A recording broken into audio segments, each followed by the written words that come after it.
Legend has it that if you sail just a few miles off the coast of St. Thomas in the U.S. Virgin Islands, you'll find a piece of paradise that locals refuse to go near. To the tourists, it was just another private island.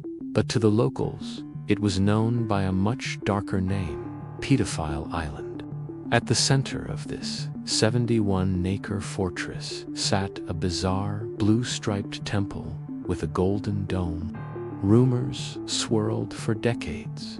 Locals whispered about black helicopters arriving in the dead of night. They spoke of underground tunnels, soundproof rooms, and high-profile guests who ruled the world by day, but succumbed to their darkest urges by night. For years, it sounded like a wild conspiracy theory, modern-day myth of an evil billionaire sitting in his island lair. But the most terrifying thing about this legend, every single whisper was true. Welcome to Legend Has It today. We aren't just looking at the ghost stories of Little St. James. We are diving into the cold, hard receipts, from the explosive, unsealed court documents to the shocking reality of where the Epstein case stands in March 2026. This is the architecture of a nightmare. To understand the legend, you have to understand the machine. Jeffrey Epstein wasn't just a wealthy financier with a terrible secret. He was the CEO of a highly organized international trafficking syndicate. And every CEO needs a chief operating officer. That was Ghislaine Maxwell, currently serving a 20-year prison sentence. Maxwell was the bridge between Epstein's immense wealth and his victims. She utilized a pyramid scheme of abuse, manipulating young girls into recruiting their friends under the guise of massage therapy. But how did a machine this massive operate in plain sight for decades? The answer is terrifyingly simple. Wall Street. You don't move millions of dollars in hush money without the banks looking the other way. Even long after his initial 2008 conviction, major financial institutions kept his accounts open. It wasn't until late 2023 and 2024 that the enablers were finally forced to pay. JP Morgan Chase agreed to a massive $290 million settlement, and Deutsche Bank paid out $75 million to Epstein's victims. The banks claimed ignorance, but the message was clear. Epstein's empire was propped up by the very pillars of global finance. For years, the public demanded the list.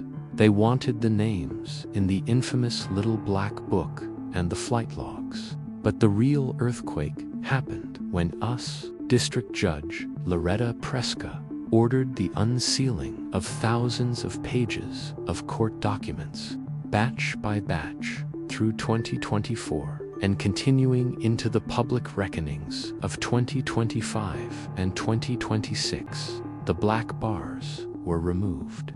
Let's be absolutely clear. Being named in these documents does not equal criminal charges. The files contain victims, witnesses, and associates. But the proximity to a predator has shattered legacies. The royal exile. Take Prince Andrew. The documents heavily detail his relationship with Virginia Giuffre. While he vehemently denied the allegations, he was forced to pay a multi-million-dollar settlement. Today, in 2026, he remains stripped of his military titles and royal duties, a ghost wandering the halls of Windsor. The presidents. The files confirmed extensive social proximity to two U.S. presidents. Bill Clinton, listed in the files as Doe 36, was mentioned dozens of times.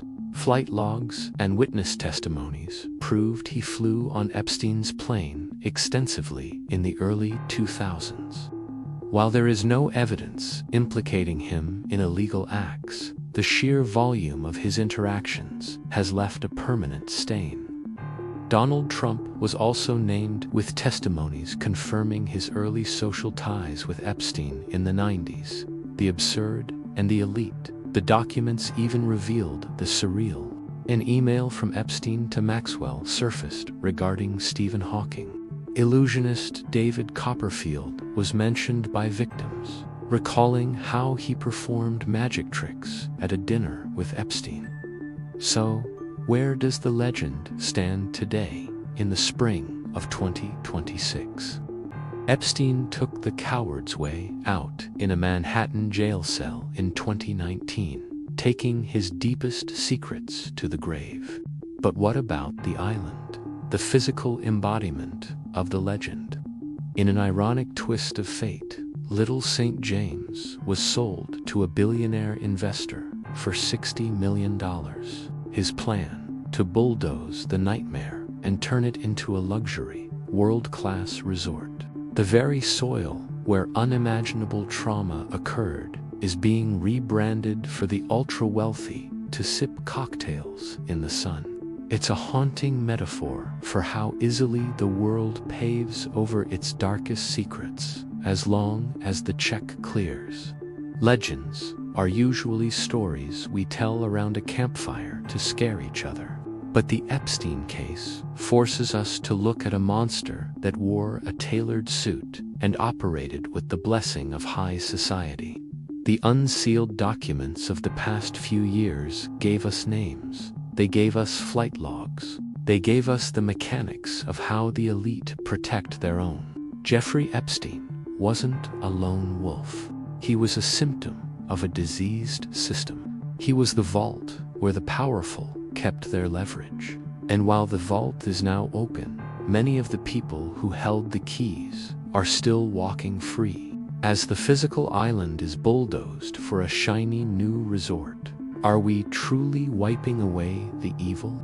Is the Epstein network really dismantled? Or has it just moved to a different island under a different name? Legend has it, the truth is always stranger and far more terrifying than fiction. What do you think? Drop your thoughts in the comments below. Let's keep the light shining on the shadows.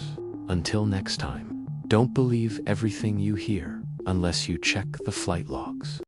Before we close the book on Little St. James, there is one more piece of the puzzle that shows just how deep the madness ran. Epstein's God complex wasn't limited to his private island. It extended to a bizarre obsession with transhumanism and eugenics. According to credible reports confirmed by his associates, Epstein planned to use his massive Zorro Ranch in New Mexico as a base. He reportedly wanted to seed the human race with his own DNA, intending to create a new generation in his image. Those who visited his $77 million Manhattan townhouse reported a house of horrors hiding behind extreme wealth, from a custom-made chessboard featuring his staff to a life-sized stuffed poodle sitting on a grand piano, and even a bizarre oil painting of Bill Clinton wearing a blue dress. It was the playground of a man who believed he was a god. The island may be under new ownership. The unsealed documents of 2026 may have finally exposed the mechanics of the network, but the shadow of Jeffrey Epstein still stretches across the halls of power, as long as the silence of the elite remains louder than the victims.